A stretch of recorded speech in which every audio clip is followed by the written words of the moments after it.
Assalamualaikum warahmatullahi wabarakatuh. Teman-teman, kita akan melanjutkan yaitu belajar bareng ngepak yang nanti akan sampai pada pemberkasan ya, di terakhir. Jadi kita akan melakukan secara berkala. Oke, untuk hari ini kita akan menyusun laporan PKG part yang pertama. Karena ini yang diisi banyak, kurang lebih segini ini 3 tahun, segini ini 3 tahun. Jadi kurang lebih 30 sampai 35 halaman per tahun, Nah, tugas utama guru adalah yang pertama mencakup perencanaan, pelaksanaan, dan penilaian pembelajaran. Kalau di ESKP itu ada menindaklanjuti, ada menganalisis, dan seterusnya. Cuma intinya adalah tugas guru itu merencanakan, terus melaksanakan, terus menilai. Itu aja sebenarnya. Nah, seharusnya setelah menilai itu ada tindak lanjutnya, yaitu menganalisis. Kita tahu yang remedi itu berapa, yang tuntas berapa, yang tidak tuntas berapa, atau yang belum tuntas berapa, itu dari analisis. Setelah dianalisis, diapakan? Ditindaklanjuti. Ditindaklanjuti dengan cara apa? Remedi atau pengayaan. Itu kalau selanjutnya nanti seperti itu redaksinya. Ya. Saya menggunakan ini secara umum karena tidak berlaku untuk guru BK dan guru TIK. BK TIK namanya. Karena kan beda. Jadi ini tugas guru secara umum. Nah, apa sih PKG itu? PKG itu sebenarnya adalah kewajiban guru ya, guru. Profesi ASN yang lain tidak membuat PKG. Penilaian kinerja guru adalah penilaian dari setiap butir kegiatan tugas utama guru dalam rangka ini teman-teman, pembinaan karir, kepangkatan, dan jabatan. Ya, jabatan. Terus penilaian dilakukan melalui pengamatan dan pemantauan. Nanti akan ada instrumen yang harus kita isi. Sebenarnya sama dengan dulu, cuman ada tambahan namanya, orang-orang menyebutnya PKG 360 namanya. Jadi penilaian secara menyeluruh. PK Guru merupakan sistem penilaian yang dirancang untuk mengidentifikasi kemampuan guru. Sebenarnya PKG itu adalah hasil kinerja kita. Ya, hasil kinerja kita. Kita bicara sesuatu yang ideal. Dalam melaksanakan tugas utamanya melalui pengukuran terhadap penguasaan kompetensi yang ditujukan dalam unjuk kerja. Makanya penilaiannya di samping berbasis portfolio juga berbasis pada pengamatan dan pemantauan. Jadi langsung. Jadi nanti kalau kita melaksanakan PKG, maka guru yang bersangkutan yang menilai harus masuk ke kelas, karena ada pengamatannya dan ada pemantauannya. Nah, itu pengertian PKG. Fungsinya apa, teman-teman? Fungsinya adalah pembuatan perencanaan pengembangan keprofesian berkelanjutan atau PKP. Guru sebagai guru pembelajar. Yang kedua adalah untuk pemenuhan angka kredit dalam kenaikan pangkat dan jabatan. Kenapa PKG itu penting? Karena angka kreditnya yang paling besar. Ya, angka kreditnya yang paling besar. Itu untuk PKG. Sebagaimana yang saya tunjukkan ketika kita dari pertemuan yang pertama, tabelnya. Semakin tinggi pangkatnya, nilai PKG-nya akan semakin besar. Karena kebutuhan nilai untuk naik pangkat per jenjang itu semakin tinggi, 50, 50, 100, 100, 100, 150, terus terakhir itu ada 200, 250 kalau tidak salah. Nah, itu fungsinya. Bagi kita, yang kedua ini yang biasanya kita pakai, yaitu untuk keperluan angka kredit dalam kenaikan pangkat. Nah, komponen PKG, teman-teman, di tabel yang sekian banyak itu ada 4 komponen. Yang pertama pedagogiknya, kepribadian, sosial, dan profesional. Kalau ini tidak usah dijelaskan panjang lebar, sebagai guru pasti paham. Waktu PKG, teman-teman, pelaksanaannya adalah selama 1 tahun anggaran. Istilah Pemerintah itu 1 tahun anggaran. Kalau istilah yang muda itu 1 tahun kalender. Bukan 1 tahun ajaran. Bukan 1 tahun ajaran. Makanya PKG itu, kalau misalnya saya kemarin mengajukan untuk bulan Oktober, maka saya kehilangan 1 semester PKG-nya. Yaitu PKG di 2022. Karena 2022-nya belum jangkep. Belum lengkap. Makanya saya tidak boleh membuat PKG untuk tahun 2022. Apa sih pengamatan dan pemantauan itu, teman-teman? Pengamatan adalah proses pengumpulan data kinerja guru yang dilakukan melalui pengamatan langsung terhadap cara kerja guru pada saat penyampaian materi atau pembimbingan. Kalau pembimbingan itu untuk guru BK, istilah untuk guru BK, di kelas kepada peserta didik. Pengamatan terdiri dari sebelum pengamatan, selama pengamatan, dan setelah pengamatan.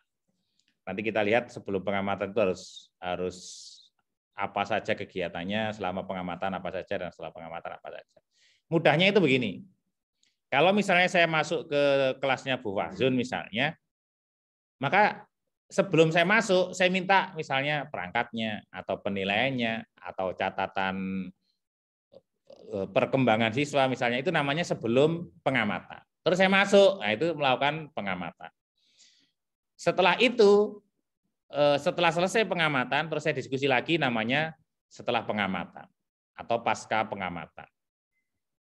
Pemantauan suatu proses pengumpulan data kinerja guru yang dilakukan terhadap kegiatan guru selain pelaksanaan pembimbingan, misalnya kehadiran guru di kelas, laporan layanan untuk bimbingan konseling, disampaikan tepat waktu pada guru BK misalnya, atau kehadiran guru di sekolah.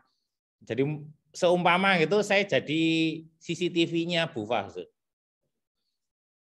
Oh, orang ini telat masuk kelas misalnya. Selama masa pemantauan itu. Tidak 1 tahun, tidak.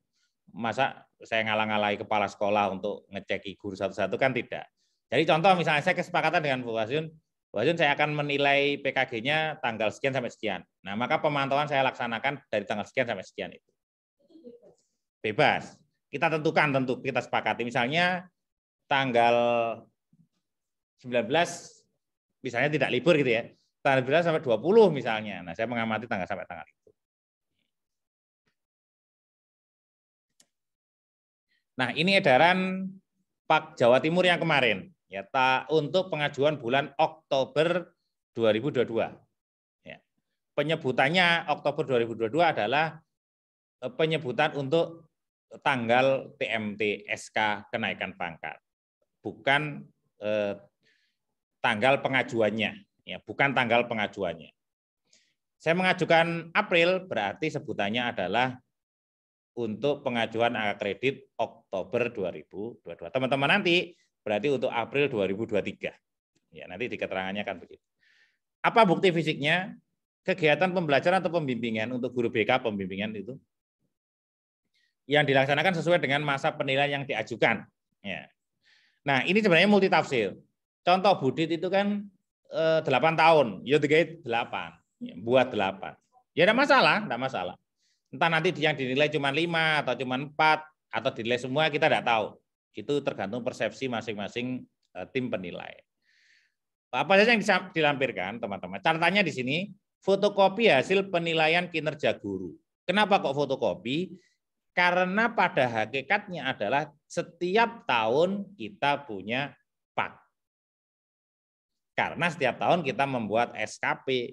SKP itu yang pertama adalah perencanaannya mesti perencanaan yang sebagai tugas utama guru. Sehingga buktinya adalah, bukti kita melaksanakan adalah adanya penilaian kinerja guru. Makanya difotokopi, tidak boleh dicetak. Makanya kemarin ini kan semuanya asli data saya ini. Data saya ini asli semua. Tidak boleh seharusnya. Kenapa? Berarti kan ngerapel namanya. Ya enggak apa-apa. Enggak, ini tanda tangannya asli semuanya. Asli semua. Ya, betul. Atau tanda tangan di Grayscale bisa, dicetak di Grayscale bisa. Di scan yang ada tanda tangannya tok kan bisa. Ya, yang lain enggak usah, di print aja enggak apa-apa. Itu bisa. Kenapa? Ya, di inkjet bisa. Pakai laser itu langsung jadi hitam putih. Tapi itu lasernya warna soalnya. Ya, harus fotokopi. Kenapa harus fotokopi? Karena dibutuhkan legalisir. Apa sih fungsi legalisir sebenarnya? Legalisir itu sebenarnya bukan hanya tanda tangan tok fungsinya, tetapi semacam pengecekan gitulah. Misalnya saya kepala sekolahnya, Bawasir ngajukan PKG yang ditandatangani oleh kepala sekolah sebelumnya. Saya ngecek, oh sudah benar, nah, itu baru saya tanda tangan. Seharusnya kan begitu. Nah, setiap tahun, nah ini teman-teman, ada kata-kata setiap tahun. Setiap tahun berarti logikanya karena ini bersifat umum, 8 tahun apakah saya buat 5? Ya buat semuanya kan setiap tahun. Sepanjang masa kerjanya. Ya walaupun ada pendapat, oh nanti hanya dinilai 5 saja kok, saya jangan 5, ya monggo terserah, enggak apa-apa. Kalau saran saya pribadi, ngumpulkan semua saja. Kita kan enggak tahu karakteristik penilaian kredit. Iya nggak rezeki ini dinilai KB, kan lumayan, kelebihannya banyak. Misalnya Bu Rita itu 8 tahun, Bu Rita itu ke 3D, 3D itu nilainya sekitar 20,5. 20,5 kali 8 tahun berapa itu? Anggap aja 20 ya, 160. Kalau dinilai semua 160 itu nanti kelebihannya, anggap aja PD dan PIKI-nya itu normal gitu ya. Normal anggap aja 10, dua-duanya 10. Jadi dia ketambahan 10 berarti 170, kelebihannya 70 nilainya. Ya, namanya rezeki kan tidak tahu. 70 lumayan 70, 2 tahun lagi bisa naik ke 4A. Dan sudah punya simpanan 70.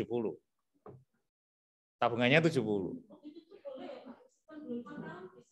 Bisa, minimal saya dengar minimal 5 semester. 2,5 tahun. Ada minimalnya. Jadi tidak 1 tahun no, Bos ya.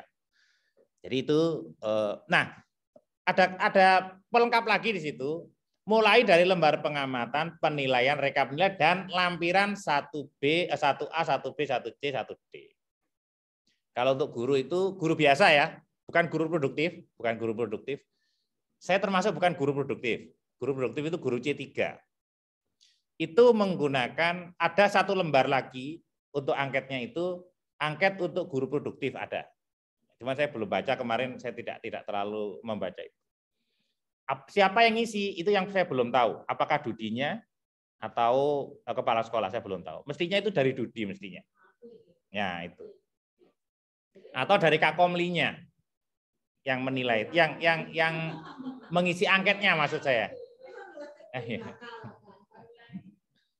Nah, itu teman-teman. Jadi perbedaannya di sebelum tahun 2019 itu adalah 1A, 1B, 1C, dan 1D lampirannya. Seperti yang saya sertakan itu. Oke, kita akan buka, teman-teman. Saya akan membuka 2 file. Jadi yang ini kalau di layar saya.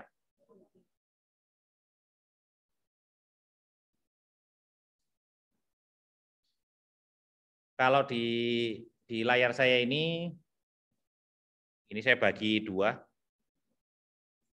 Oke, saya bagi 2. Ini adalah yang sebelah sini, teman-teman. Ini bukunya, buku induknya istilahnya, buku pedomannya ya tentang penilaian kinerja guru. Ini keluarnya 2016. Ini baru. Nah, nanti akan saya buka teori terus ngisinya bagaimana, teori ngisinya bagaimana. Ya biar titik-titik paham gitu ya. Sedikit-sedikit kita bisa paham yang kita isi. Rencananya nanti saya dan penjamin mutu akan melaksanakan PKG ya, untuk beberapa orang yang kita nilai. Ya. Lampiran 1A itu mana? Lampiran 1A itu yang berisi tentang ini penilaian PKG-nya. Bukan angket, penilaian PKG-nya. Ini lampiran 1A. Tadi kan ada 1A, 1B, 1C, 1D. Ya. Nanti ada beberapa lampiran untuk khusus ada. Untuk guru PAUD, untuk guru kelas, untuk guru kelas itu sama enggak ya? Untuk guru inklusi, terus masuk Kakomli tadi itu ada sendiri untuk lampirannya, tambahnya. Cuman kalau ini umum. Ya. Berarti ini lembar ini untuk guru kelas dan guru mata pelajaran. Saya gedekan dikit biar agak. Oke. Nah, ada berapa item? Ada 14 item yang dinilai. Satu item isinya dua lembar. Satunya diisi, terus satunya adalah dengan nilai itu. Berarti sudah 28 halaman. 28 halaman itu tambah cover, tambah tanda tangan seperti ini, itu ada 3 kalau ada 4, ya, sekitar 30-an. Nah ini identitas seperti ini penting teman-teman, jangan sampai nama, NIP, NUPTK ini keliru. Ya, terutama adalah nama dan gelar. Yang gelar yang dimaksud apa? Gelar yang ada di dalam SK kita. Gelar apapun yang dimasukkan saja gelarnya di situ. Karena SK itu adalah pengakuan legalnya. Pengakuan. Kalau saya tulis begini, karena pengakuan legal saya di SK itu tulisnya begitu. Seharusnya tidak. Seharusnya keliru gelar saya. Seharusnya MPD saja, karena saya linier kuliahnya. Nah, terus identitas seperti ini. Ya. Kenapa saya menggunakan manual? File yang saya bagikan itu manual. Ini masalah kesan saja. Kesannya rapi. Teman-teman pernah punya Excel yang PKG 365 itu 360 itu pakai Excel. Otomatis ya, ngeprintnya sulit. Bukannya sulit, ngeprintnya tidak rapi. Ya, tidak rapi.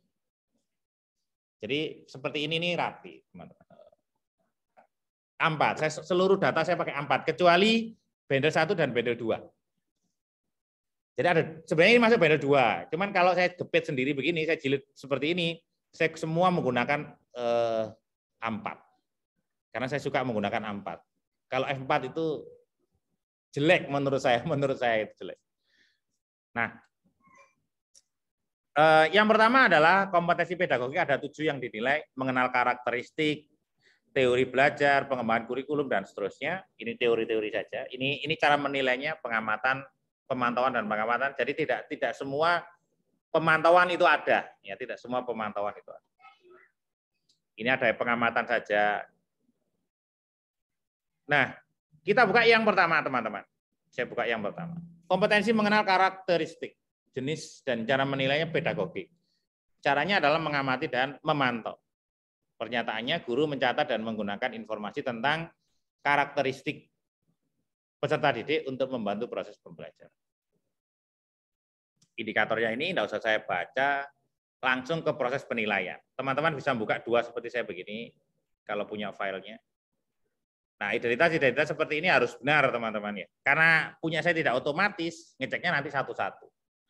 Makanya kalau pemberkasannya itu, misalnya ya, pemberkasannya itu hari ini misalnya 19, maka 2 minggu sebelum pemberkasan ini, teman-teman semua datanya harus sudah rapi, ready.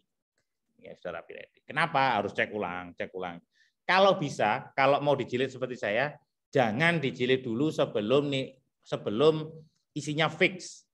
Kemarin saya merotoli banyak. Jadi ada yang keliru, NIP-nya keliru, namanya keliru. Pokoknya ini protol banyak yang protol. Ya, itu saran saya pelajaran dari waktu saya pengajuan PAK yang kemarin. Nah, di sini proses penilaiannya bagaimana? Sebelum pengamatan, mintalah daftar nama peserta didik. Nah, pilih 4 nama secara acak, tanyakan bagaimana kemampuan keempat peserta didik tersebut.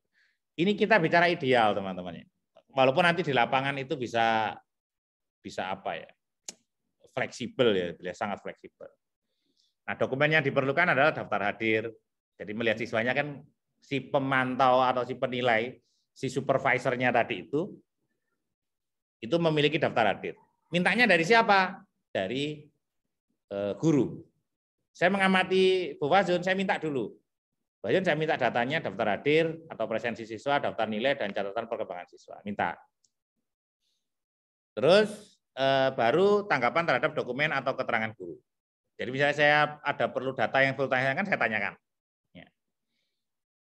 Nah, di sini ini komentar guru, komentar supervisornya, penilainya. Kita sebut sebagai supervisor.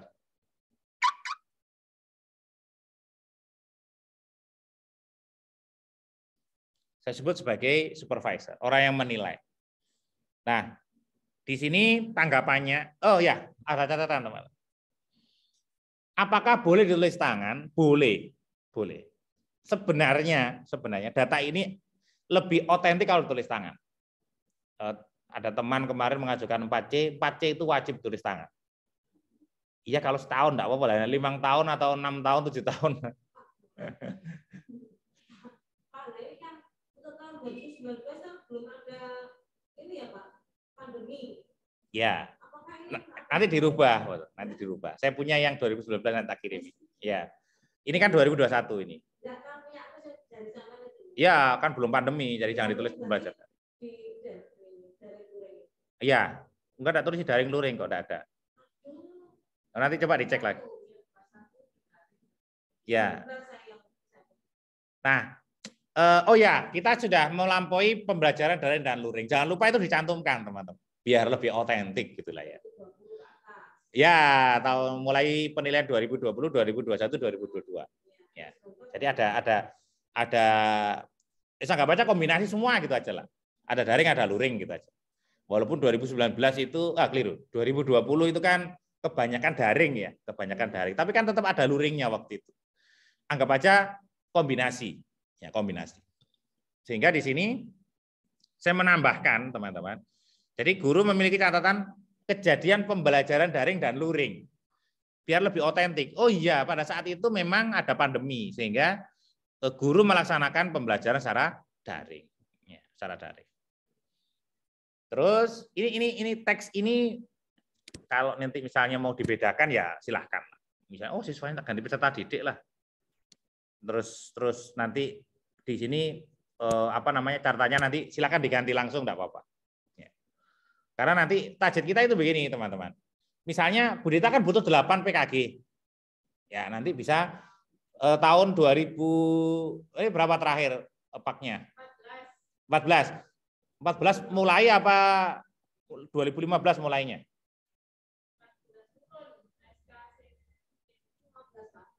Bareng aku ya, aku lali ya. Anggap aja 2015 ya. Masih disebut ya. Anggap aja 2015 pertama. Berarti nanti 2015-nya bisa mengambil di bawah. 2016-nya bisa ngambil di nanti tinggal merevisi yang daring luringnya tadi itu. Nah, nanti enggak usah ada angketnya. Yang 2000 sampai 2018 enggak usah ada angketnya. 2019 ke atas. 2019-nya ikut ya. Ya, sudah ikut. Nah, sudah ada angketnya, sudah ada angket. Terus ini catatan-catatannya yang teman-teman bisa menggunakan kata-kata yang lain gitu. Nanti biar tidak sama.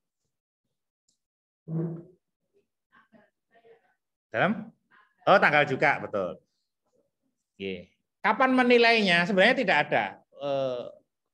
ada ketentuan harus berjalan 1 semester, harus berjalan 3 bulan. Sebenarnya normalnya sudah berlangsung pembelajaran. Misalnya 2 bulan atau 3 bulan setelah awal tahun ajaran baru. Sekitar bulan Juli, Agustus, September, Oktober begitulah. September, Oktober. Itu bisa kita laksanakan. Atau mau melaksanakan di akhir ya monggo, silakan, ada masalah.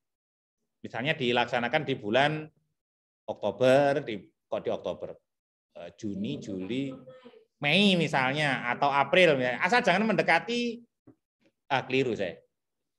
Jangan mendekati akhir tahun kurang 1 bulan misalnya, jangan. Ya, karena biar bisa digunakan untuk laporan. Ya maksimal kita pakai misalnya bulan 11, bulan 10 gitulah, bulan 10. Jadi nanti menilainya itu setiap PKG kita itu kalau bisa waktunya berubah-berubah. Ada yang menilai di awal semester, di tengah semester 1 misalnya, atau di akhir semester, di awal semester 2, di tengah semester, atau di akhir semester 2. Misalnya di bulan 10 atau di bulan 11. Karena pemantauannya tidak dalam 1 tahun, tetapi dalam waktu yang disepakati. Kalau di sini ini sekitar 3 sampai 4 hari. Ya, 3 sampai 4 hari. Karena kita menilai pengamatannya. Nah, nanti teman-teman bisa sesuaikan ini. Ya, nanti kalau sudah selesai semua, kita akan kumpulkan jadi satu, kita taruh di drive. Teman-teman bisa mengunduh, ya, mengunduh. Nanti tinggal ganti nama penilaiannya dibuat tetap aja enggak apa-apa. Silakan memilih enggak apa-apa teman-teman. Karena kebetulan kita kan tidak terjadwal ya. Asalkan guru yang digunakan adalah guru yang belum pensiun. Terus yang kepangkatannya lebih tinggi sebenarnya. Atau sama. Kepangkatan yang lebih tinggi atau sama.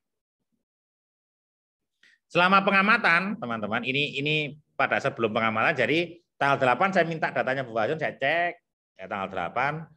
Terus selama pengamatan, setelah saya punya dokumennya, saya amati, saya ke kelas. Di sini ada RPP, daftar hadir siswa. Guru mempresensi, terus menanyakan keadaan, mengkondisikan, dan seterusnya. Terus tidak lanjutnya diperlukan apa? Kalau di sini kita coba. Ini setelah pengamatan, tanyakan kepada guru ada alasan tertentu penempatan misalnya. Kita kebetulan punya inklusi, terus ada anak-anak yang rabun jauh, ya tidak bisa melihat jarak jauh. Nah itu misalnya kita taruh di depan. Atau ada anak yang pendengarannya kurang baik misalnya. Kebetulan kita punya inklusi, nah itu bisa menjadi alasan di sini. Misalnya saya di MM, Bunda di MM, Bu An misalnya juga ngajar di MM, misalnya yang ada inklusinya. Maka kita bisa mencantumkan di situ. Ya, betul. Jadi guru di setelah pengamatan. Jadi guru di catatan kita ya, guru memberikan instruksi kepada anak-anak yang berkebutuhan khusus untuk berada di depan misalnya. Atau ada 2 anak yang memiliki kemampuan pendengaran yang kurang misalnya. Nah, itu bisa kita lakukan. Nah, kalau ada hal-hal yang kurang, itu bisa ditulis di tidak lanjut. Contoh misalnya, Bu Fasun tidak punya catatan perkembangan siswa, misalnya saya tulis di situ, guru diharapkan untuk membuat catatan perkembangan siswa. Itu bisa, itu catatan namanya. Kalau tidak ada, ya tidak usah dipaksakan. Terus selama pengamatan juga sama. Misalnya guru hendaknya menempatkan siswa-siswa yang punya kekurangan dalam penglihatan, terus pendengaran dan seterusnya, itu bisa diletakkan di depan misalnya. Atau anak-anak yang tinggi apa ya? Enggak masalah. Tingginya kok tingginya? Ya pendek gitulah, enggak pendek terus dia duduk di belakang misalnya, terus kita sarankan duduk di depan. Nah, itu kan pengamatan kita. Untuk pemantauan, teman-teman, ini bisa kalau di sini periksa pada awal dan pertengahan semester apakah guru membuat catatan tentang kemajuan perkembangan peserta didik. Jadi kita bisa istilahnya apa ya? Memantau ulang gitu ya, memantau ulang. Karena penilaian PKG itu sebenarnya laporannya itu ada di akhir, teman-teman. Jadi misalnya saya mengamati Bu Fasun ini bulan awal semester itu, kalau awal semester teman-teman, awal semester itu bulan Agustus misalnya, bulan Agustus, berarti itu kan sudah pertengahan kalender kan ya, masuk misalnya, maka saya membuat laporannya tidak saat itu juga, tapi pada saat akhir, karena di sini di pertengahan awal atau pertengahan semester apakah guru itu membuat catatan, jadi saya bisa memantau lagi, bertanya lagi, karena nanti laporan itu sebenarnya secara legal formalnya itu laporannya ada di akhir. Nah, untuk skor-skor seperti ini ya silakan diisi sendiri lah. Oh, ngelihnya, memindahnya. Nah. Oke, sebentar. Bisa digeser gini saja, diklik begini. Ya, terus digeser saja. Ya, digeser saja. Digeser begini loh. Ya.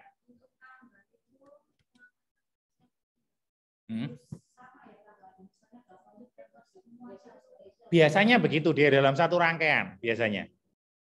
Apa dia kan nggak bisa mencol-mencol gitu ya, mencol itu. Bu Iman nanti aku ngamati yang ini saja ya, kan kelamaan. Biasanya dia dalam satu paket pengamatan. Ya, tanggalnya sama. Untuk tanggal pengamatan dan seterusnya ya, kegiatan yang itu. Jadi dia dalam satu kesatuan. Dalam satu kesatuan.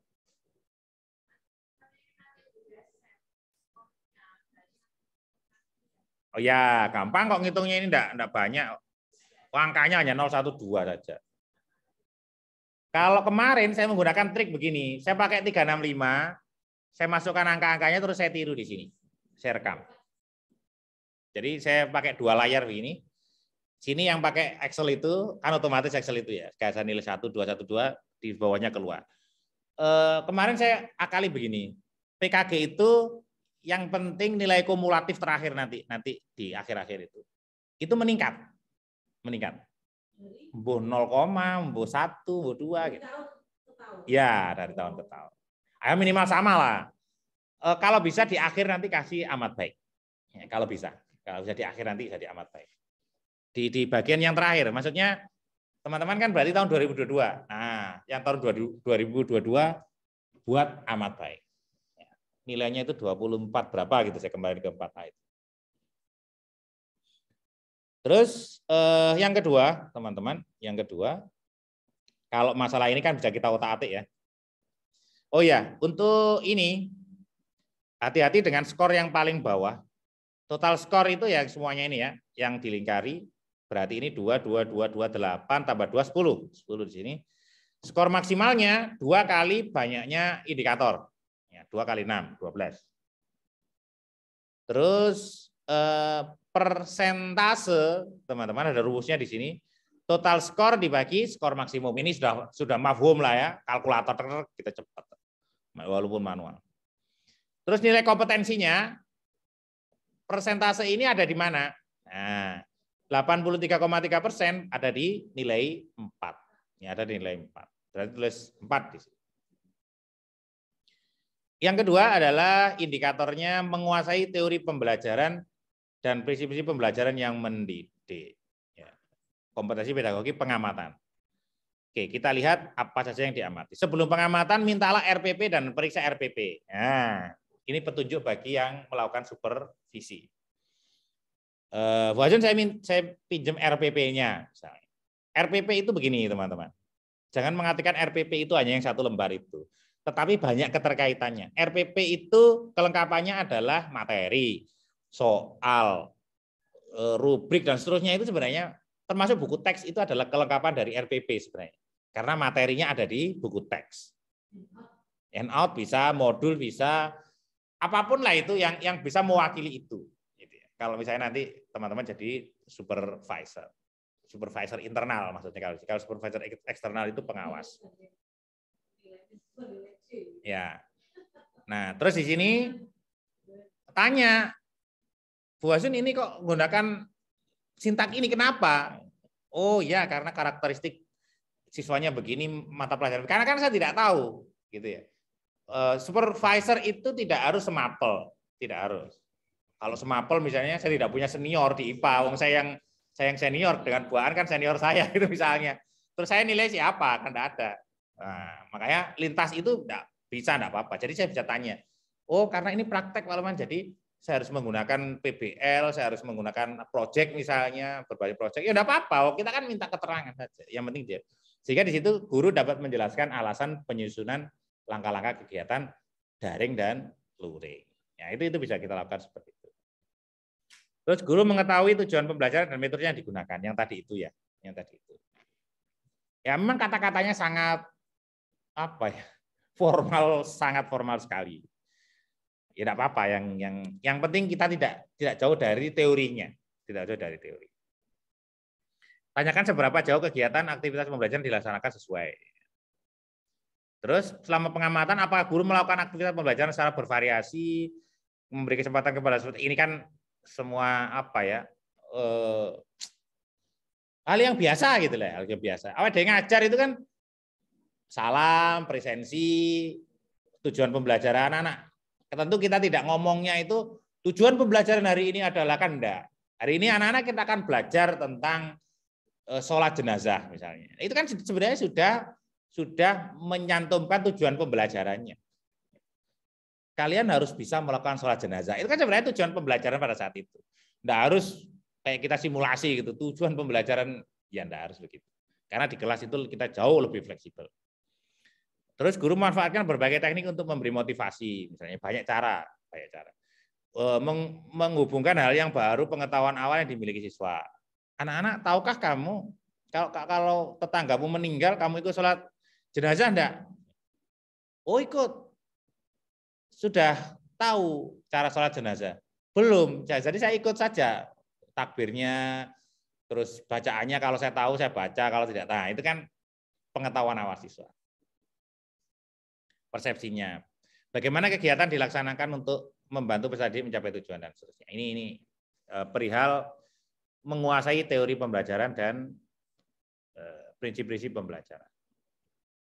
Terus baru di sini kalau tidak lanjutnya ada silakan. Ya. Jadi ini tidak lanjut itu kalau ada hal-hal yang perlu ditanyakan. Untuk penilaiannya sama. Ini hanya ngotak-atik angka saja. Ngotak-atik angka. Guru memberikan kesempatan peserta didik dan seterusnya. Yang selanjutnya teman-teman, kompetensi yang ketiga. Jadi penilaiannya kalau di sini itu ada dua teman-teman. Ada deskripsi dan ada kualitatif dan ada kuantitatif. Kuantitatif butuh angka-angka tadi. Rata-rata untuk PKG teman-teman, asal datanya lengkap dan memenuhi pasti dinilai. Dulu memang ada yang belum di stempel ya, Bu ya. Enggak dinilai. Paknya? Yang depan sendiri. Makanya saya sarankan selalu ngecek itu begitu. Butuh waktu sekitar 1 minggu. Kalau bisa ya nanti cross check ya dengan temannya. Pengembangan kurikulum, teman-teman. Modelnya adalah pengamatan. Kita lihat pengembangan kurikulum. Sebelum pengamatan periksa RPP, cermati RPP telah sesuai dengan silabus. Berarti kalau RPP ya cross check-nya kalau di sini dengan silabusnya. Jadi minta silabusnya sekalian maksudnya. Ini kita masih di perangkat ya, teman. Masih ke perangkat. Terus seberapa lancar, jelas, lengkap guru menyampaikan materi yang diajarkan. Ini lebih ke materi ajarnya. Kalau tadi itu lebih ke teknik mengajarnya. RPP dalam pembelajaran. Nah ini teman-teman, kenapa kok pada saat pandemi itu harus kita cantumkan daring dan luringnya? Ya karena beda. Saya kemarin itu sudah jadi, sudah siap. Saya ingat. Loh, iya ya, yang 2001 itu kan tahun 2000 dan 2001 kan pandemi. Akhirnya saya rubah semuanya, saya kasih daring luring. Kenapa? Itu sebenarnya adalah bentuk ketelitian kita sebagai seorang guru. Ya. Kenapa? Lah iya. Kalau enggak ada kan, ini enggak ada sesuai dengan fakta walaupun kita tidak melakukan penilaian PKG tahunan gitu maksudnya. Ya. Terus menghubungkan materi dan seterusnya. Nah, di sini kita bisa menggunakan itu. Ya. Nanti bisa dikasih tambahan, Boswa. Misalnya ya, untuk membedakan tadi itu, untuk membedakan kita dengan orang lain, kita bisa menambahkan di sini. Guru menguasai materi, misalnya pada saat itu apa Boswa misalnya materinya? Sanggul itu apa jenis? Nah, lebih spesifik tidak ada, itu spesifik ya, sudah bab ya. Itu bentuk bab ya. Oke. Misalnya saya isi gini, guru kalau materinya? Materi. Misalnya itu ya pemangkasan solid. Guru menguasai materi pemangkasan. Nah, betul. Itu untuk membedakan kita dengan orang gitu, dengan orang lain. Itu ada di beberapa kemarin saya buat begitu. Saya tentu tidak seteliti tadi itu. Nah, spesifik ya. Jadi kita bisa spesifik begitu. Misalnya RPP ini misalnya ya, RPP. Kita kembali ke RPP misalnya, yang kedua itu. Kita bisa menambahkan begini. Guru dapat menjelaskan alasan penyusunan RPP, kegiatan belajar daring dan luring dalam RPP dengan metode pembelajaran PBL misalnya. Itu kan apa bunga-bunganya gitu loh. Bunga-bunganya itu pelengkapnya. Pelengkap. Tapi itu seperti itu, hal detail seperti itu penting sebenarnya teman-teman. Contoh RPP tadi, guru menguasai materi pemangkasan solid, pemangkasan laki-laki, pemangkasan perempuan misalnya. Itu bisa kita tulis di situ. Bisa penilaian itu nanti semua ya? Iya, betul. Dalam satu, kan aku ngamati ini kan tidak semua mapel, tidak semua materinya kan. Nah, ya pada saat itu saja yang saya nilai. Jadi nilai segitu itu untuk penilaian 1 tahun. Misalnya disebutkan guru menguasai materi ini pada kelas 10 TKKR 1 misalnya atau 10 TKKR. Nah, itu bisa ditambahkan begitu. Jadi spesifik memang yang kita amati seperti itu. Guru mengaitkan materi pemangkasan solid dengan kehidupan sehari-hari misalnya. Nah, itu bisa kita tulis di situ. Jadi lebih spesifik. Oke, itu terus ini angka-angkanya, teman-teman. Kalau angka-angkanya itu enggak inilah, bisa kita pindah-pindah gitu ya. Cuman yang deskripsi itu yang kadang-kadang kita harus berbeda-beda. Kegiatan pembelajaran yang mendidik. Nah, ini indikatornya enggak usah saya sebutkan. Di sini masih minta RPP dan periksa RPP-nya. Tanyakan tentang topik dan kegiatan pembelajaran yang akan dilakukan. Bu Azun nanti ngajar apa? Oh, aku ngajar tentang sanggul. Sanggul apa bos? Ya kalau sanggul itu kalau materi pelajarannya apa salah satunya? Sanggul daerah. Nanti saya akan ngajar tentang sanggul daerah. Nah, nanti bisa ditulis. Terus apabila ada peserta yang mengalami kesulitan untuk memahami materi tersebut, bagaimana strategi guru? Buka pertanyaan misalnya, mengulang penjelasan misalnya, menunjukkan video misalnya, mempraktikkan di depan anaknya misalnya. Ini loh namanya sanggul daerah. Ini daerah ini, daerah ini, daerah ini. Ini namanya pemangkasan, lebih tunjukkan video misalnya. Itu untuk anak-anak yang kurang paham. Itu bisa kita lakukan. Tanyakan bagaimana cara menentukan tingkat pemahaman peserta didik terhadap topik tersebut. Nah, kita bisa menspesifikan. Guru menjelaskan kemungkinan kesulitan yang dihadapi. Nah, ini kan kita ya. Dihadapi dalam pembelajaran sanggul pada materi sanggul daerah misalnya. Nah, itu spesifik lagi. Terus guru memberikan solusi kesulitan siswa cara apa ya? Membuat sanggul apa gitu ya. Menata sanggul daerah misalnya. Itu bisa kita tuliskan.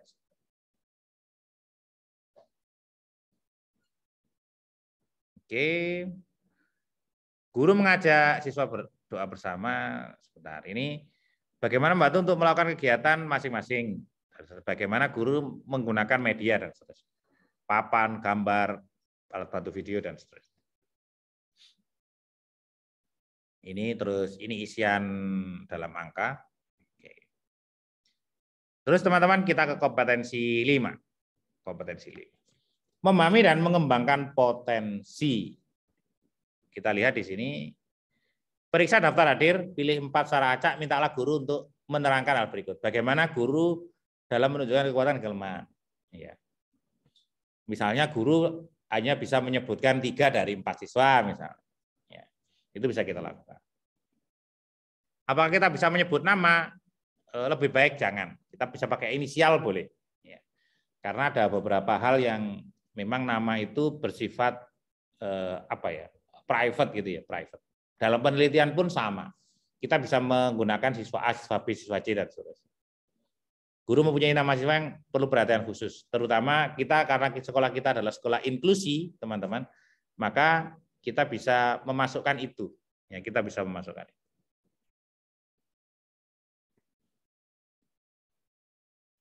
Di sini bisa pembelajaran daring dan luring. Misalnya ada misalnya ada siswa XX tidak aktif dalam pembelajaran daring, tidak mengerjakan tugas, itu kan bisa menjadi catatan. Bisa menjadi catatan. Di samping kita bisa lebih spesifik ke materinya. Terus ini tanggal pemantauan. Ini ada pemantauannya. Periksa apakah guru memiliki dokumen tentang kemajuan belajar setiap peserta didik. Yang keenam adalah komunikasi. Komunikasi. Menjelaskan ke depan. Mintalah guru menjelaskan bagaimana mendorong interaksi aktif antar peserta didik. Beda cara antar guru satu dengan guru yang lain. Contoh misalnya, Bu Wazun mengaktifkan siswanya itu menggunakan praktek. Praktek kan tentu ada LKS-nya misalnya. Job sheet sama dengan LKS kan. Bu Ima, guru agama beda. Cara mengaktifkan siswa. Dengan apa? Mengamati video misalnya. Nah, itu beda-beda. Ya, beda-beda. Di sini kata kuncinya adalah interaksi aktif antar peserta didik. Diskusi misalnya. Berapa lama waktu yang digunakan oleh guru berbicara di kelas, berbicara dengan peserta didik dan seterusnya. Selama pengamatan kita lihat guru memuji, berani bertanya, menegur, memberi pertanyaan kepada siswa, mengkaitkan pembelajaran dengan kehidupan sehari-hari. Ya tidak semua ini yang ada di sini kita catat semua di sini kan tidak, karena ada 2 penilaian. Terus kompetensi yang ke-7, teman-teman, kompetensi yang ke-7 penilaian dan evaluasi. Di sini mintalah guru untuk menyediakan LP dan alat penilaiannya. Tentu semua guru berbeda-beda, tergantung apakah nilai kognitifnya, psikomotor atau afektifnya. Bu Wazun lebih condong ke praktik misalnya, karena anak-anak produktif. Bu Ima misalnya praktik ada, penilaian harian ada, penilaian keaktifan ada, beda-beda. Terus mintalah guru menjelaskan berbagai teknik dan jenis penilaian yang pernah dilakukan. Bu Wazun pernah melakukan cara penilaian apa saja? Saya pernah melakukan dengan memberi soal pemecahan masalah misalnya. Dengan praktik kinerja itu bisa. Meminta guru bagaimana cara memperoleh masukan balik terhadap pengajarannya. Misalnya evaluasi. Anak-anak ada yang masih kesulitan memahami materi tentang sanggul. Oh ya ada, itu sebenarnya umpan balik. Meminta guru menunjukkan hasil analisis penilaian. Nah ini ya penilaian rata-rata itu sebenarnya sudah. Daftar nilai, kita rata-rata, ada KKM, terus yang tuntas sekian, yang tidak tuntas sekian, sebenarnya itu sudah termasuk analisis. Kalau dulu itu analisis itu ada analisis tingkat kesulitan, daya beda, itu juga analisis sebenarnya, tapi analisis yang bersifat teknis. Ya, bersifat teknis. Kalau kita mau sederhana saja ya tidak usah seperti itu, tidak ada masalah. Analisis hasil penilaian, guru pernah menganalisis hasil penilaian, misalnya di sini kita tambahkan gitu ya. Guru membagi hasil penilaian kepada siswa untuk diketahui siswa. Guru menentukan nilai penilaian. Oke, yang selanjutnya adalah kompetensi yang ke-8. Bertindak sesuai dengan norma. Ini sangat abstrak ya. Ini sangat abstrak. Kalau tadi kan dokumennya ada. RPP, alat penilaian, terus pembelajarannya ada. Nah, ini kalau ini sifatnya agak abstrak ya, agak abstrak. Makanya di sini sifatnya adalah pengamatan, sebelum pengamatan dan sesudah pengamatan. Jadi kalau kita lihat di sini, sebelum pengamatan bagaimana pandangan guru tentang keberagaman. Nanti kan jawabannya kan ya jawaban formal kan. Oh, di kelas saya ada 2 agama gitu ya. Ada siswa yang beragama Islam, ada siswa yang beragama Kristen, atau ada yang beragama Buddha misalnya. Nah, itu keberagaman. Ada kalau siswa kita barangkali kalau suku tidak ya. Suku itu hanya ada di mana ya kemarin? Ada satu yang Sunda kalau tidak salah. Nah, itu bisa kita jelaskan.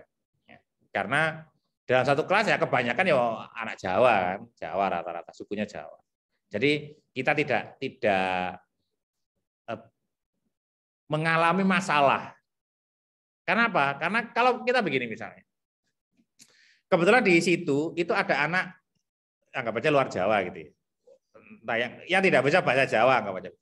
Tiba-tiba kita menjelaskan menggunakan bahasa Jawa itu namanya diskriminatif, tidak boleh. Makanya kalau saya menjelaskan kadang-kadang ini ya otomatis ngomongnya itu otomatis. Saya minta maaf ya. Mohon maaf bagi anak-anak yang tidak bisa bahasa Jawa, kalau kurang memahami dengan apa yang saya sampaikan. Itu tidak boleh. Tidak boleh. Yang kedua misalnya memberi contoh hal-hal yang menyinggung misalnya. Tidak boleh. Menyinggung baik itu tentang ras, tentang ini gitu ya. Saya pernah mengajar di Kalimantan itu semua suku ada. Bugis ada, Jawa ada. Kebetulan kalau logat saya kan logat Jawa. Logat Jawa itu medok gitu ya, medok. Itu bagi mereka ada yang asing dengan kata yang saya ucapkan. Artinya tidak bisa memahami, kurang paham dengan apa yang saya ucapkan. Mungkin karena bahasa Indonesia saya yang medok misalnya. Nah, itu kalau keberagaman seperti itu bisa menjadi masalah. Kalau kita semua rata-rata Jawa ngomongnya kan kita sama gitu ya. Bahasa yang kita gunakan, aksen yang kita gunakan itu sama, tidak ada masalah. Terus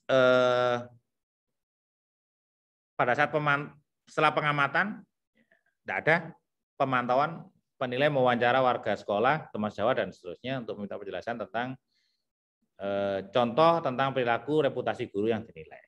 Contoh misalnya kita punya teman yang tidak benar misalnya begitu. Itu kan bisa kita nilai. Misalnya saya tanya Buan ini kalau dengan orang ini bagaimana? Oh itu gini.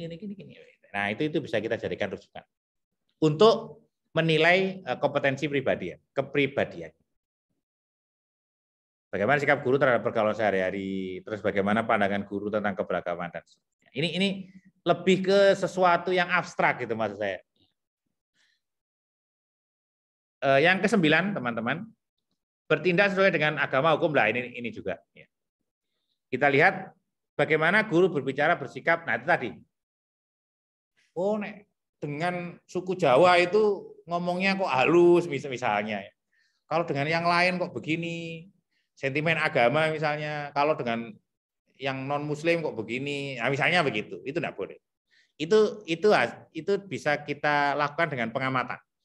Sebelum pengamatan tidak ada. Apa yang kita lakukan sebelum pengamatan?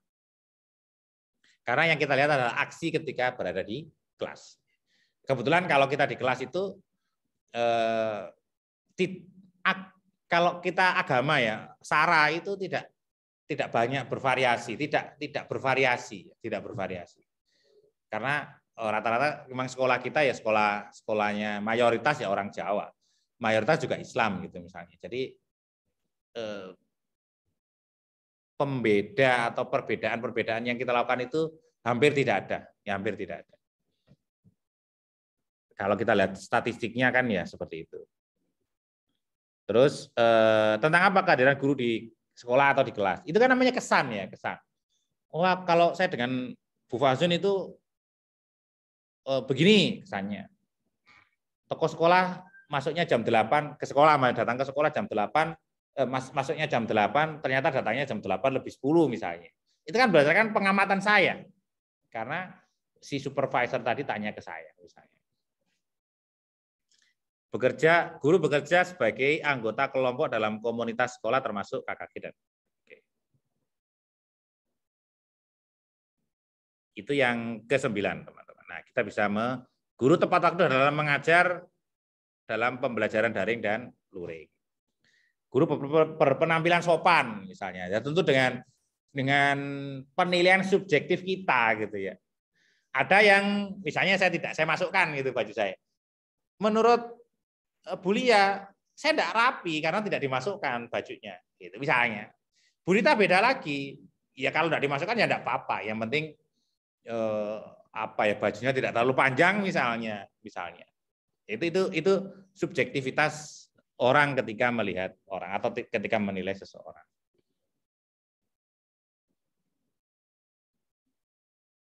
Misalnya ngajar terus tinggal metu itu masalah tersendiri gitu ya, masalah. Yang selanjutnya adalah kompetensi ke-10. Apa kompetensi ke-10? Etos kerja, ini juga abstrak gitu ya, abstrak. Ya, bisa kita amati, sangat subjektif nilainya. Kalau yang RPP tadi tidak boleh subjektif. Kenapa? Karena ada buktinya kan. Kita juga bisa cross check. Etos kerja, tanggung jawab, rasa bangga menjadi guru. Selama pengamatan, guru mengawali pembelajaran tepat waktu. Jadi indikatornya kalau guru itu punya jiwa keguruannya, ya pada saat ngajar itu semangat.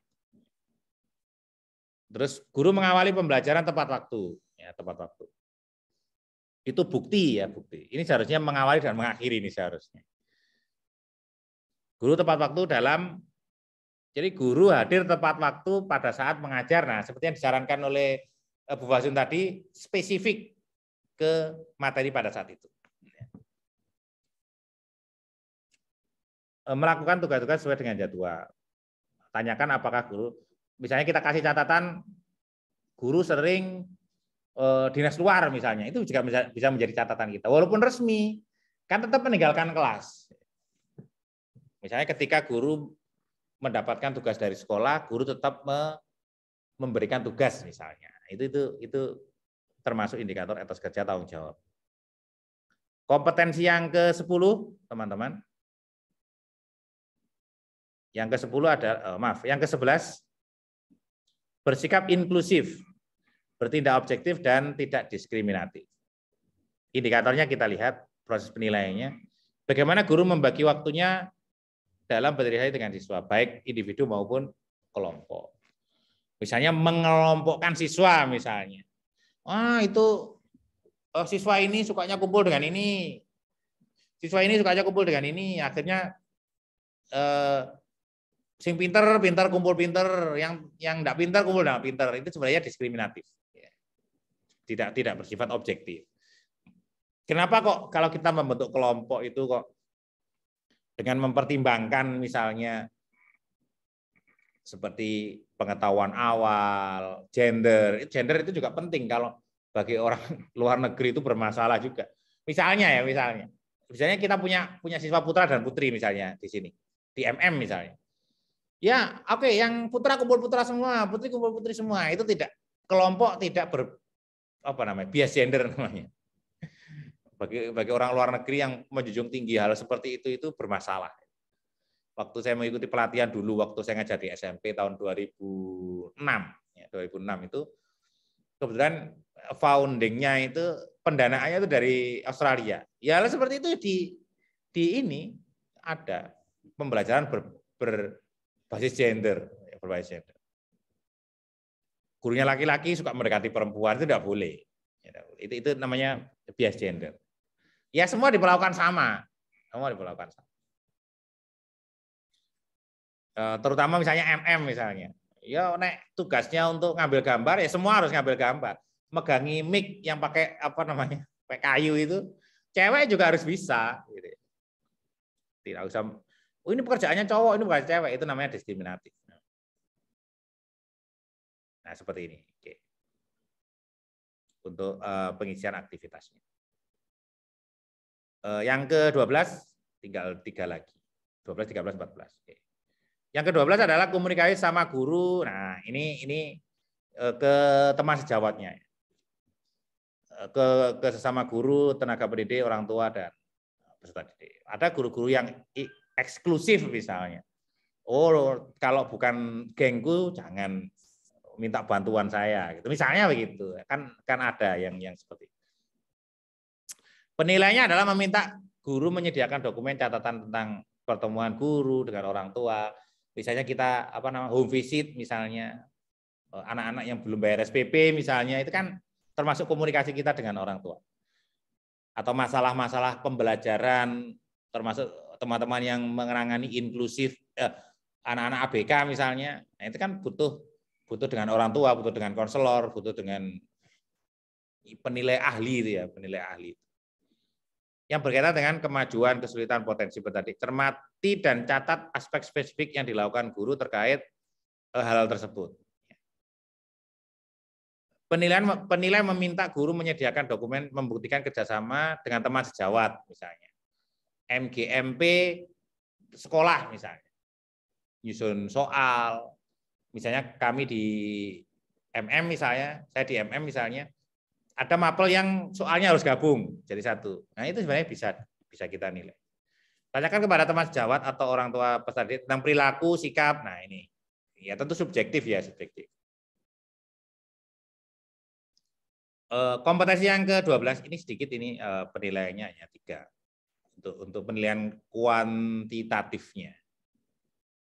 Ke-13 adalah penguasaan materi struktur, konsep, pola pikir, keilmuan yang mendukung mata pelajaran yang diambil. Apa saja yang cermati RPP, pelajari apakah materi yang mencakup dalam RPP merupakan materi yang tepat dan mutakhir. Terutama teman-teman yang mengajar produktif. Ya, karena perkembangan alat itu kan sangat luar biasa. Kalau misalnya dulu udah ada drone, sekarang ada drone misalnya. Dulu udah ada kamera mirrorless, sekarang ada. Dulu misalnya potong rambut itu harus pakai gunting biasa itu. Sekarang ada namanya gunting bilah. Ya. Nah, itu kan perkembangan teknologi namanya. Perkembangan teknologi. Ada nanti misalnya potong dengan robot. Dimasukkan seperti krimbat itu, motong sendiri, seret gitu bisa. Tiba-tiba habis. Kayak orang tahalul entek langsung. Apa guru menguasai terampil dan lancar jadi semacam update gitu ya, guru-guru update. Mosok sih dari dulu kok ngajarnya pakai gunting aja, enggak pernah pakai gunting bilah itu misalnya. Nah, makanya di sini bagaimana guru mengembangkan diri dengan hal-hal yang mutakhir. Kalau misalnya terlalu abstrak bagaimana? Kita bisa menunjukkan. Ya, kita bisa menunjukkan. Misalnya saya ngajar komputer jaringan. Internet itu kan barang yang abstrak. Saya bisa menunjukkan peta misalnya. Tentang jaringan fiber optik. Ya, fiber optik itu sebenarnya kan jaringan internet. Fiber optik itu kayak apa? Jaringan di bawah laut itu kayak apa? Kita bisa tunjukkan. Ya, dengan video. Itu termasuk hal yang mutakhir. 4G itu apa sih? 4G aja belum. Kok maaf. 4G aja belum maksimal. Sekarang sudah 5G misalnya. 5G itu teknologinya yang kayak apa? Kenapa kecepatannya kok lebih cepat daripada yang 4G misalnya? Nah, itu teknologi kekinian. Kenapa HP yang 4G kok tidak bisa dipakai di 5G? Apanya yang tidak bisa? Padahal sama-sama HP-nya. Kenapa kartunya kok harus ganti? Nah, itu macam-macam ya, macam-macam. Itu kemutakhiran kita di dalam menjelaskan itu. Ya, tentu kita tidak bisa memungkiri ini teman-teman ya. Siswa kita lebih up to date daripada gurunya, termasuk karena perkembangan teknologi. Kita tidak suka TikTok misalnya, murid kita suka TikTok, yang informasi itu lebih cepat di situ. Kebakaran TP kemarin itu, ya taunya dari TikTok gitu. Kok terbakar, pada beritanya belum ada. Berita TikTok itu lebih cepat. Misalnya begitu. Itu hal yang mutakhir. Terus mengembangkan keprofesionalan melalui tindakan reflektif. Apa ini? Ini termasuk membuat PTK dan seterusnya. Penilai meminta guru menyediakan evaluasi diri dan rencana tahunan program PKB. Ini teman-teman. Sebenarnya gini, menyusun PKB itu gambarnya begini teman-teman. Kita mikirnya dari akhir. Contoh misalnya nanti SK saya dengan Bu Endang itu misalnya keluar bulan Oktober. Saya start setelah SK kenaikan pangkat dan PAK itu keluar, maka saya bisa menyusun rencana tahunannya. Berarti terakhir itu saya mengajukan tanggal 31 Juni itu 31 apa 30 ya? 30 Juni itu terakhir PAK saya. Nah, saya bisa menyusun mulai dari 1 Juli 2022 sampai berapa. Nah, itu sebenarnya ngitungnya dari akhir. Saya ke 4B itu butuh berapa? PIKI-nya butuh berapa? Misalnya butuh 4 misalnya. Oke, berarti saya harus mengikuti pengembangan diri sebanyak 4 kali 32 jam misalnya. Yang harus saya pilih apa? Nah, itu bisa kita lakukan seperti itu. Oh, 1 tahun ini minimal saya harus cari 2 lah ya. 1 semester 1 kali. Sebenarnya hitungannya itu begini, teman-teman. Kalau bisa minimal itu 1 tahun SKP, itu yang pertama terdiri dari 1 PD, minimal ya, minimal, tergantung kebutuhan. Yang kedua 1 PI dan 1 KI. Minimal itu. Setahun itu kan lama sih. Yang enggak lama itu kan malas kita. Orang malas itu kan waktunya cepat. Ya, cepat. Makanya teman-teman itu harus bisa menerapkan seperti itu. Terus ketika kita terakhir itu kita tinggal mengumpulkan portofolio tadi itu. Oh, tahun ini saya ikut ini. Lihat SIM PKB. SIM PKB itu kan ada notifikasi banyak gitu. Oh ini ada seri guru AKM, oh ikut, karena saya harus mempersiapkan tahun ini. Sudah punya 2, tinggal cari bonusnya saja nanti. Ya. Makanya dulu itu ada, saya pernah dengar itu begini. PD itu tidak boleh terlalu mepet-mepet. Jadi contoh misalnya, oh ini ada workshop, ikut. 2 minggu lagi ada workshop, ikut. Itu sebenarnya tidak boleh. Tidak boleh. Dari segi keefektifan, dari segi peningkatan pengetahuan itu tidak ada.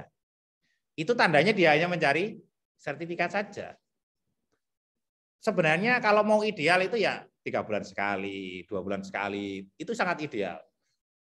Tidak langsung terkumpul di dalam 1 bulan tertentu. Nanti 1 bulan ini cari 5, wis tidak melu sampai akhir penilaian kredit misalnya. Ya, itu tidak baik. Ya, tidak baik. Makanya penyusun PKB itu dari belakang. Kebutuhan kita berapa, PKG kita berapa, PD kita butuh berapa, PIKI kita butuh berapa, yang wajib apa. Nah itu baru kita susun, oh saya membuat PTK nanti di tahun 2022, atau saya setiap tahun harus buat PTK 1. Saya setiap semester harus membuat 1 best practice. Setiap semester saya harus membuat 1 makalah misalnya. Nah, itu bisa kita ini. Oh, PTK saya sudah punya, sudah cukup. Saya membuat best practice. Best practice sudah ada, saya membuat makalah. Makalah sudah ada, saya membuat buku teks. Buku teks sudah ada, saya membuat buku pendidikan. Nah, itu sehingga bervariasi untuk ini. Nah, sebenarnya butuh kita untuk kumpul-kumpul seperti ini untuk seperti itu. Nah, awal dewe kerja sendiri, kerja dewe itu nggak buku ngawal ini piye, nggak membuat best practice itu mengawalnya bagaimana. Nah, itu sebenarnya butuhnya kita ketika bersama-sama seperti ini. Nah, di sini kita bisa cantumkan lebih spesifik teman-teman.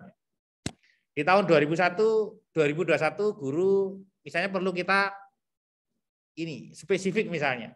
Guru mengikuti diklat AKM di bulan, nah itu bisa kita tulis di sini. Sebagai supervisornya ya, sebagai supervisor.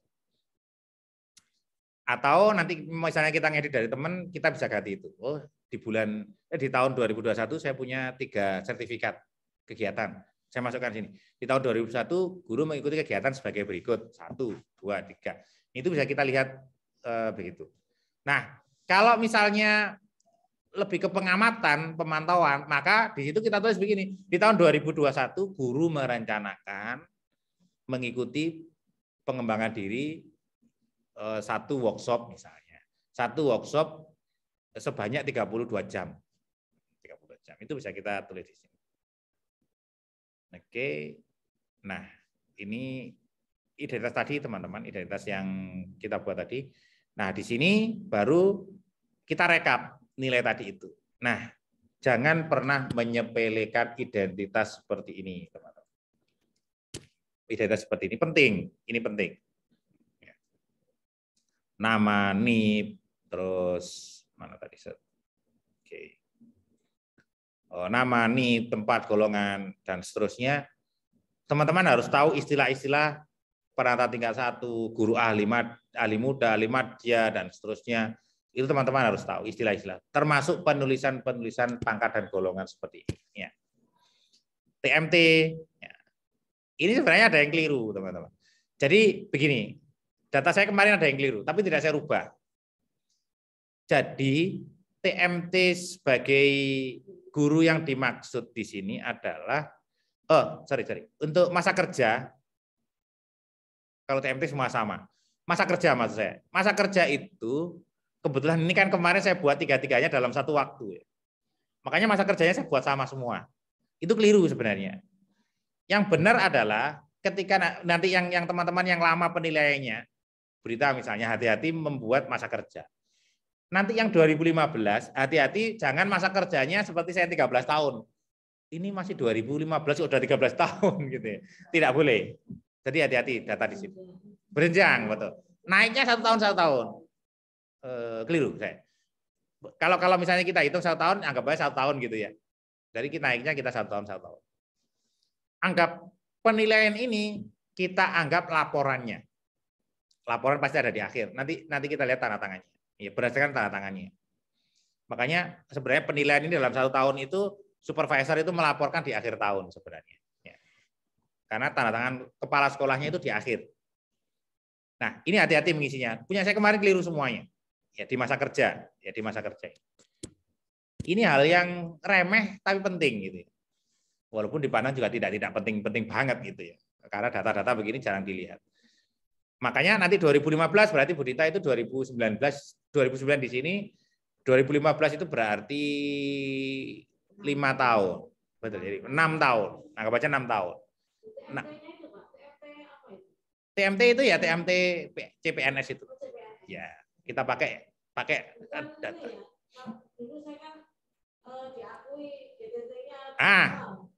Berdasarkan yang diakui GDT-nya. Oh ya, karena di sini masa kerja itu kan masa kerja yang diakui oleh SK.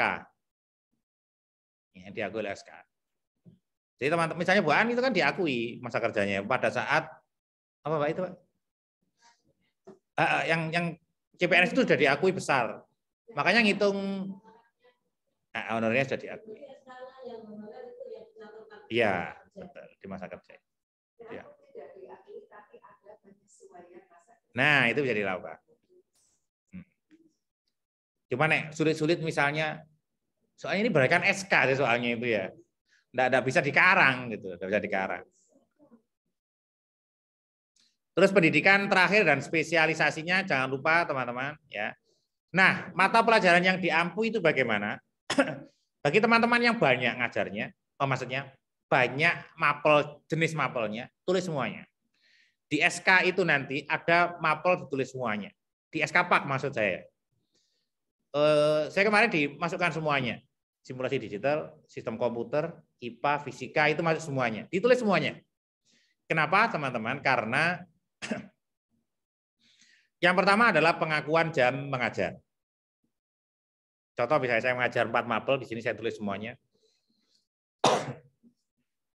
Tim penilai akan cross check.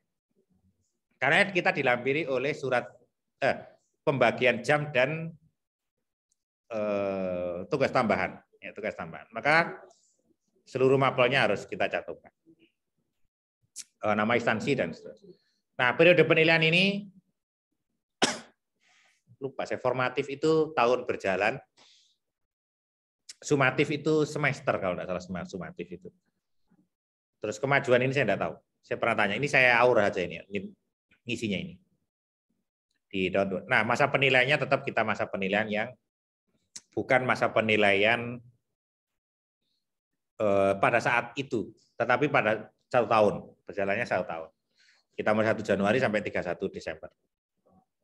Baru di sini kita rekap nilainya, teman-teman, 4433 dan seterusnya tadi itu, terus di rata-rata, ini ada nilai akhir, ya nilai akhir. Terus ini jangan lupa tanda tangannya. Terus baru di sini ada proporsi. Kalau ini yang terakhir ini teman-teman, ini terakhir. Ini karena butuh angketnya, ini butuh angket. Ya, butuh. Nilai yang PKG tadi itu, nilai PKG itu sebenarnya yang menilai adalah kepala sekolah atau guru yang ditugaskan oleh kepala sekolah. Jadi dia mendelegasikan. Makanya di sini atasan itu hanya proporsinya 70%. Nanti berubah lagi kalau Budit itu betul 70. Nanti baginya di sini yang ada 5% kalau tidak salah. Nanti ada persentasenya sendiri. Jadi 92,86 itu hanya diambil 70%. Berarti nilai saya yang dinilai kepala sekolah hanya 65%. Ini dari angket ini. Teman sejawat, nanti saya tunjukkan angketnya. Kalau di sini ini angketnya ada di paling akhir. Angket ini berapa? 7, 8, 9. Ini angketnya. Nah, ini, rekap hasil belum. Nah, ini respondennya. Lampiran MP1. Ini termasuk lampiran 1C. Ya, lampiran 1C. Yang 1B ini rekap ini Ini 1B. Ini 1C-nya itu rekap ini. Terus ini lampiran 1C. Terus ini terus sama satunya nanti terakhir ini 1D. Lampiran-lampirannya. Nah, ini teman-teman. Di sini diberi centang. Makanya lebih otentik mana gitu ya. Lebih otentik ditulis. Lebih otentik ditulis. Kalau centangkan kebetulan di simbol itu kan ada ya, di simbol ada. Nah, kebetulan saya kuesionernya 10%. 10% itu sebenarnya 10 orang sebenarnya. Ya, 10% itu mengindikasikan 10 orang. Cuman ya kalau jumlah enggak terlalu anu lah. Saya tanya Pak Agus itu, dulu saya tanya berapa Pak Agus? 3 aja cukup. Karena yang kita sertakan kan tidak semuanya. Kita sertakan kan hanya sampelnya saja. Terus baru nilai akhir tanpa kehadiran 0, persentase PKG-nya 100, terus baru di sini nilai PKG-nya. Nah, ini baru rumusnya. Kebetulan saya amat baik ini, saya nilai sangat baik atau amat baik. 125% nilainya 24,36. Ya. Terus itu, nah untuk angketnya ada 3. Ini kinerja guru mapel dinilai oleh responden guru sejawat. Ya, guru sejawat. Terserah sebenarnya. Mau siapa saja sebenarnya enggak apa-apa. Nah, di sini TP itu tidak pernah, KD itu kadang-kadang, SR itu sering. Kita lihat di sininya. Guru mentaati peraturan yang berlaku di sekolah. Ya, silakan ditulis lah. Ini bernilai 10%. Terus ada responden dari peserta didik. Nah, peserta didik itu bagaimana cara nyebar angketnya? Ya pada saat kita ngajar. Apakah boleh? Misalnya kelas kita banyak. Misalnya saya mengajar 4 mapel. Oh, saya milih yang sini 2, sini 2, sini 2, tidak ada masalah. Nek gak pengen repot, kalau enggak pengen repot, kalau enggak pengen repot ya satu kelas itu aja.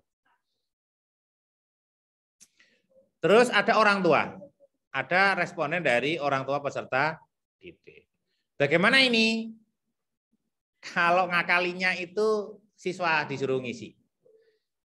Jadi kita kan enggak pernah ketemu orang tua ya. Kita tidak pernah ketemu. Nah, terus ini untuk akredit guru kelas. Ini teman-teman, guru produktif ya, guru produktif. Ada apa saja teman sejawat sama. Ternyata ada lampirannya sendiri. Terus ini saya tidak tahu ini kata-katanya sama atau tidak, saya tidak ngecek. Nanti coba teman-teman cek ya. Dalam? Kenapa? Ini guru produktif. Nah, ini saya tidak tahu, nanti coba dicek apakah angketnya sama atau enggak. Ini kata-katanya maksudnya, kata-katanya. Nanti bisa dilihat, teman-teman. Terus yang kedua adalah guru produktif responden siswa. Hati-hati teman-temannya produktif. Orang tua, terus ada satu lagi. Nah, responden dari dunia usaha dan dunia industri. Ya, ada. Berarti teman-teman yang ngajar produktif ada 4 angketnya. Teman sejawat, orang tua, siswa, dan Dudi. Ya, enggak apa-apa. Ini ada angkanya sendiri. Ini ada angkanya sendiri.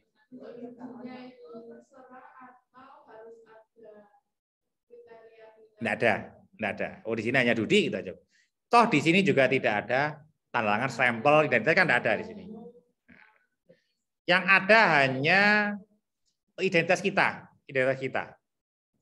Kita bisa mengakalinya bagaimana? Misalnya kita bisa titip ke teman-teman yang pembimbing PKL, titip angket seperti ini, bisa. Pak, saya mohon maaf, minta tolong untuk mengisi responden. Tidak apa-apa. Misalnya di MM itu ada berapa Dudi, Pak? 11. Titip aja. Misalnya beri titip saya, titip Bulel, titip Pak Sur, dan seterusnya. Tapi diisikan ini. Hah? Kalau jumlahnya itu enggak ini ya. Sesuai dengan kebutuhan gitulah. Semakin banyak semakin baik, tidak ada masalah kok. Apa namanya? Nanti isinya kita kosongi. Bisa kita pakai untuk berikutnya kan bisa. Misalnya diambil 33 misalnya. Berarti kan kita bisa pakai 3 tahun itu. Dudi ini saya pakai tahun ini, Dudi ini saya pakai tahun ini kan bisa. Untuk lampirannya maksudnya. Karena di sini tidak ada tanda tangan, juga tidak ada stempel. Ini untuk PK guru produktif. Lah ini teman-teman. Lihat persentasenya. Tetap kepala sekolah 70%, sejawat 10%, peserta didik 10%, orang tua yang dibagi 2, 5%, 5%. Kalau lihat persentasenya, berarti kalau 5% itu istilah kita itu 5 orang gitu maksudnya. 1 orang itu bernilai 20. 20%. Kalau kita anggap 100% kan, ya, itu istilahnya. Kenapa kok 10%? Karena di sini, kenapa kok 10 orang, 10 responden? Karena di sini 10%. Itu caranya sebenarnya, menerjemahkan jumlahnya. Nah misalnya cukup 5 orang lah, enggak apa-apa, berarti 5 orang itu dianggap 10%-nya. Nah itu 1D. Sudah, ini konselor untuk guru BPBK. Oke, teman-teman, itu saya bisa sampaikan untuk pengisian PKG. Ya, ingat PKG itu tahunan. Tiap tahun kita seharusnya punya. Nanti kita akan coba tertibkan lagi di sekolah, sehingga teman-teman bisa ini. Ya, ini saya akhiri dulu ya, karena saya record. Ya, saya akhiri dulu. Assalamualaikum warahmatullahi wabarakatuh. Kalau yang produktif itu